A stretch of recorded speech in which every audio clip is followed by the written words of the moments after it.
You're listening to the New Jazz Thing. My name is Vince Outlaw. Coming up in hour 2 of the New Jazz Thing this evening, Lorraine Feather will be joining us and chatting about her new disc, Ages. We'll be hearing quite a few tunes from that, and chatting with her about jazz and the role that public radio plays in the unique symbiosis between that and jazz music. How jazz is getting pushed out there by radio stations like Jazz 88, and how you and the individual people who are loving jazz and see it as for what it is, America's classic music, an art form developed here in the United States that's now worldwide, and shows the freedom of the American people in its expression in all kind of directions. So you can do your part in support at jazz88.org or by calling 619-388-3000. We're looking at the Jazz Week Jazz charts. Before we get to the top 10, some notable things on the Jazz Week Jazz chart-bound list for March 17th, 2010. Mark Weinstein's Timbasa is on that list, and I've got that picked out for potentially an hour 2, so that one's coming up. We've heard already in the last couple of weeks from Vince Norman and the Joe McCarthy Big Band Bright Future, another disc that's going to be huge on the charts, I'm sure. So let's take a look at the Jazz Week Jazz charts and the top 10. At number 10, dropping down from number 4 this week, but a long stay in the top 10, Don Braden and Mark Rapp's The Strayhorn Project. At number 10, Joe Locke and Rufus Reid tie at number 8. Joe for the Love of You. Jeffrey Keyser of San Diego is playing on that one and has been in the charts a long time with that one. Rufus Reid's Out Front is that other one sharing number 8. Steve Hobbs' Vibes Straight Up at number 7 after long stints at the very top of the charts. At number 5, Mike Ledon's The Groover and Hadley Callumans Straight Ahead. At number 3, Lionel Lucchi's Waliko and Jeremy Pelt, Men of Honor. At number 2, Ahmad Jamal slipping down 1 from the number 1 spot in his disc A Quiet Time.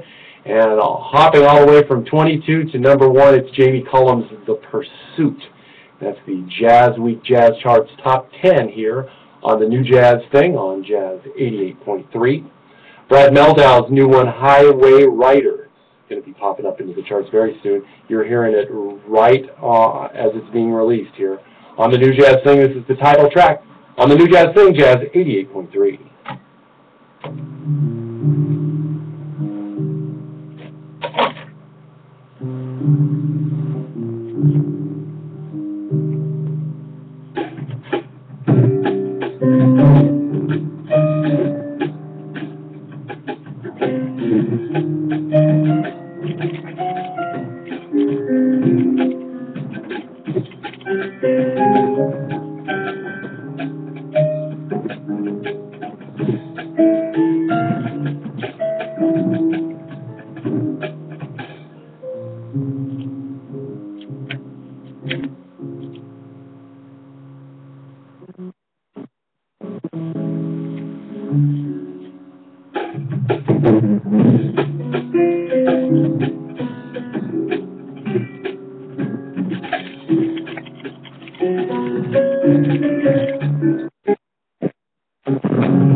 Bye.